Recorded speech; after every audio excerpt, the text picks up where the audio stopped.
तथा नित्य कर्म और संध्या उपासना आदि निवृत्त होकर राम और लक्ष्मण गुरु विश्वामित्र के पास जाकर बोले, गुरुदेव, कृपा करके हमें यह बताइए कि राक्षस यज्ञ में विघ्न डालने के लिए किस समय आते हैं। ये हम इसलिए जानना चाहते हैं कि कहीं ऐसा न हो कि हमारे अनजाने में ही वे आकर उपद्रव मचाने लगे। दशरथ के वीर पुत्रों के इन उत्साह भरे इन वचनों को सुनकर वहां पर उपस्थित समस्त ऋषि मुनि अत्यंत प्रसन्न हुए और बोले, हे रघुकुल भूषण राजकुमारों, यज्ञ की रक्षा करने के लिए तुमको आज से 6 दिनों तथा रात्रियों तक पूर्ण रूप से सावधान मुद्रा में और सजग रहना होगा। इन 6 दिनों में विश्वामित्र जी मौन होकर यज्ञ करेंगे। इस समय भी वे तुम्हारे किसी भी प्रश्न का उत्तर नहीं देंगे, क्योंकि वे यज्ञ की दीक्षा ले चुके हैं। सूचना पाकर राम और लक्ष्मण दोनों भाई अपने समस्त शस्त्रास्त्रों से सुसज्जित होकर यज्ञ की रक्षा में तत्पर हो गए। 5 दिन और 5 रात्रि तक वे निरंतर बिना किसी विश्राम के सतर्कता के साथ यज्ञ की रक्षा करते रहे, किंतु इस अवधि में किसी भी प्रकार की विघ्न बाधा नहीं आई।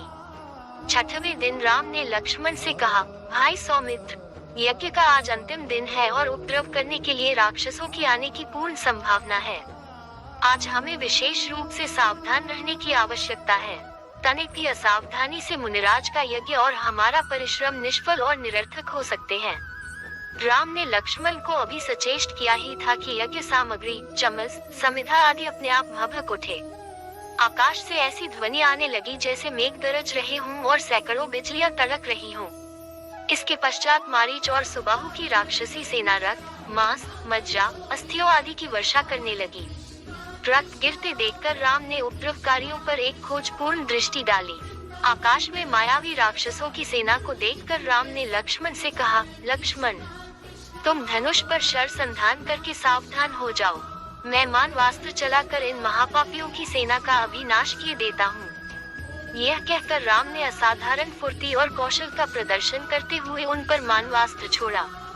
मानवास्त्र आंधी के वेग से जाकर मारीच की छाती में लगा और वह उसके वेग के कारण उड़कर 100 योजन अर्थात 400 कोस दूर समुद्र में जा गिरा। इसके पश्चात राम ने आकाश में आग्नेयास्त्र फेंका, जिससे अग्नि की एक भयंकर ज्वाला प्रस्फुटित हुई और उसने सुबाहु को चारों ओर से आवृत कर लिया। इस अग्नि की ज्वाला ने क्षण भर में उस महापापी को जलाकर भस्म कर दिया। जब उसका जला हुआ शरीर पृथ्वी पर गिरा तो एक बड़े जोर का धमाका हो जा। उसके आघात से अनेक वृक्ष टूटकर भूमि पर गिर पड़े। मारीच और सुबाहु पर आक्रमण समाप्त करके राम ने बचे खुचे राक्षसों का नाश करने के लिए वायव्य नामक अस्त्र छोड़ दिया। उस अस्त्र के प्रहार से राक्षसों की विशाल सेना के वीर मर मर कर ओलों की भांति भूमि पर गिरने लगे। इस प्रकार थोड़े ही समय में संपूर्ण राक्षसी सेना का नाश हो गया। चारों ओर राम की जय जयकार होने लगी तथा पुष्पों की वर्षा होने लगी। निर्विघ्न यज्ञ समाप्त करके मुनि विश्वामित्र यज्ञ वेदी से उठे और राम,